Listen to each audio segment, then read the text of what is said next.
চিড়িয়াখানার ভেতরে একটি ছোট্ট বানরছানা হাতে একটি পুতুল নিয়ে করছে ঘোরাঘুরি। কখনো শক্ত করে বুকে আঁকড়ে ধরছে খেলনাটিকে। দেখলে মনে হয় এই পুতুলটি যেন তার একমাত্র ভরসা, একমাত্র নিরাপদ আশ্রয়। হাঁটে, বসে, আবার উঠে পড়ে যায়, কিন্তু পুতুলটি এক মুহূর্তের জন্যও ছাড়ে না। ভয়, শূন্যতা আর একাকিত্ব থেকে বাঁচার একমাত্র জায়গা যেন এই পুতুলের বুক।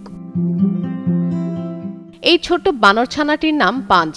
জন্মের পর থেকেই সে বঞ্চিত হয়েছে মায়ের আদর আর মমতা থেকে।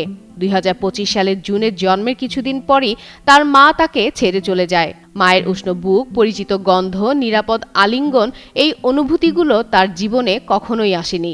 মানুষের পরিচর্যায় বড় হলেও মায়ের অভাব তার ভেতরে নিঃশব্দে জমতে থাকে। আমার একান্ত এই ভুবনের সঙ্গী হয়ে থাকে শুধু স্টেলা।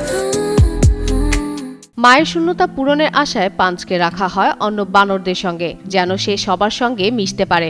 কিন্তু সেখানেও সে একা থাকে। অন্যরা খেলাধুলায় মেতে থাকলেও পাঞ্চ দূরে বসে থাকে। কাছে যেতে চাইলে অনেক সময় অন্য বানরদের তাড়া খেতে হয় তাকে। তার এই নিঃসঙ্গতা বুঝতে পেরে চিড়িয়াখানার পরিচর্যাকারীরা পাঞ্চের জন্য একটি নরম ওরাং ওটাং পুতুল এনে দেয়, আর সেটি যেন ম্যাজিকের মতো কাজ করে। তখন থেকেই পুতুলটাই হয়ে ওঠে তার মা। ঘুমের সময় সেটিকে জড়িয়ে ধরে, খাবারের সময় পাশে রাখে, ভয় পেলে আরো শক্ত করে আঁকড়ে ধরে। এই হৃদয় ছোঁয়া ঘটনাটি ঘটেছে জাপানের ইচিকাওয়া সিটি চিড়িয়াখানায়। পাঞ্চের এই দৃশ্য সামাজিক যোগাযোগ মাধ্যমে ছড়িয়ে পড়লে মুহূর্তেই তা ভাইরাল হয়ে যায়। আবেগে ভেঙে পড়েন অসংখ্য মানুষ। অনেকেই এখন শুধু এক ঝলক পাঞ্চকে দেখতে চিড়িয়াখানায় ভিড় জমাচ্ছেন। এরই মধ্যে পাঞ্চের ভাইরাল ভিডিও দেখার পর আলোচনায় আসে দুই ভাই অ্যান্ড্রু টেড ও ট্রিস্টান টেড।